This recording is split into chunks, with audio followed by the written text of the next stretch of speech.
We've all seen the demos, right? Sleek, impressive AI that promises to revolutionize the warehouse.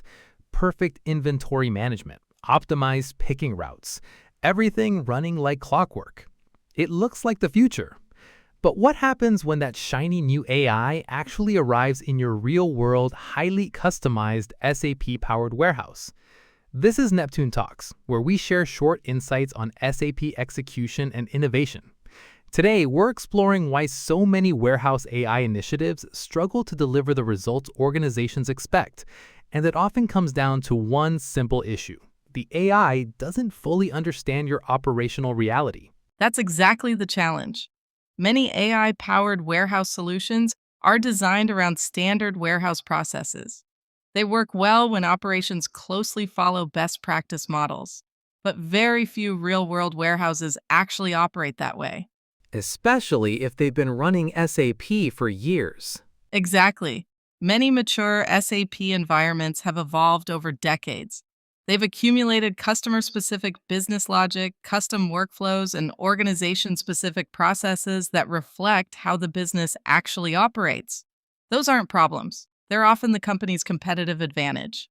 It might be a unique quality inspection, a specialized kitting process, customer-specific packaging rules, or a compliance step that only exists in that organization. They're secret sauce. And that's often where generic AI begins to struggle. It understands the standard process, but it doesn't necessarily understand the organization's actual way of working. It doesn't see the spreadsheets, manual workarounds, or operational knowledge that people rely on every day. And in SAP environments, some of that operational knowledge is embedded in custom business logic, customer-specific tables, and what's commonly known as Z-objects. Exactly. And these aren't just cosmetic differences. Take a pharmaceutical company. They may have mandatory cold chain verification handled through a custom workflow, or a manufacturer might perform additional quality inspections on certain components before they're released to production. Those processes exist for very good business reasons. A generic AI model has no inherent understanding of them. So the AI starts making recommendations based on an incomplete picture. On paper, the recommendation may look perfectly reasonable, but on the warehouse floor, it ignores the realities of how work actually gets done. That's right. The AI doesn't understand why those additional steps exist. It simply sees inventory moving from one location to another. But the context behind those movements, the compliance requirements, quality controls, or customer commitments, is often what matters most. Which means what looks like an intelligent recommendation can actually become an unhelpful one.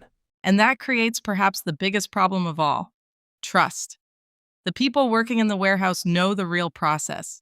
When a new AI tool gives poor recommendations on day one, confidence disappears very quickly. And once operators stop trusting the system, they simply stop using it. They return to the methods they know work, whether that's experience, spreadsheets, or established manual processes. Exactly. User adoption falls. The AI project struggles to deliver value, and organizations are left wondering why such an impressive technology never gained traction on the warehouse floor. Some organizations respond by asking whether they should simply remove all those custom processes and standardize everything. But that feels like the wrong question. I agree. Clean core is about keeping the ERP core maintainable. It isn't about removing the business processes that make your organization different. The goal isn't to eliminate those unique workflows. The goal is to make them visible and usable within modern digital processes. So rather than stripping away competitive advantage, it's about digitizing how the business actually operates. Exactly. Before AI can make intelligent recommendations, it first needs an accurate digital representation of operational execution. It needs to understand the real workflows, business rules, and decision points that employees follow every day. Without that context, it's simply working with an incomplete picture. So is this mainly a data integration problem? Do organizations just need better data feeding the AI? It's more fundamental than that. Simply sending data into another AI platform doesn't automatically provide operational understanding. The more effective approach is bringing AI closer to where execution actually happens. When AI operates within the same execution environment, it can understand not only the data, but also the workflows, dependencies, and business rules that shape operational decisions. So instead of analyzing events after they've happened, the AI becomes part of the operational process itself. Exactly. Now, the AI isn't making recommendations based solely on transactions. It's working with the operational context that surrounds those transactions. That allows it to provide guidance that's actually relevant to how the organization works. And that's when people begin to trust it, because it reflects reality rather than fighting against it. Right. The AI can help reinforce proven ways of working, make organizational knowledge more consistent across teams, and support employees rather than conflicting with them. That's when AI starts becoming genuinely useful. So perhaps the biggest takeaway is this. When you're evaluating an AI solution for your warehouse, don't just ask what the AI can do. Ask something much more important. How will your AI understand and support our unique operational processes? Because that's ultimately where business value is created. Exactly.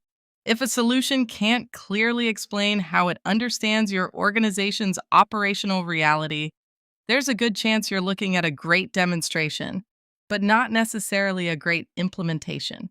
If you enjoyed today's conversation, follow Neptune Talks for more short discussions on SAP, AI, and enterprise innovation. And to learn more, visit neptune-software.com. Thanks for listening.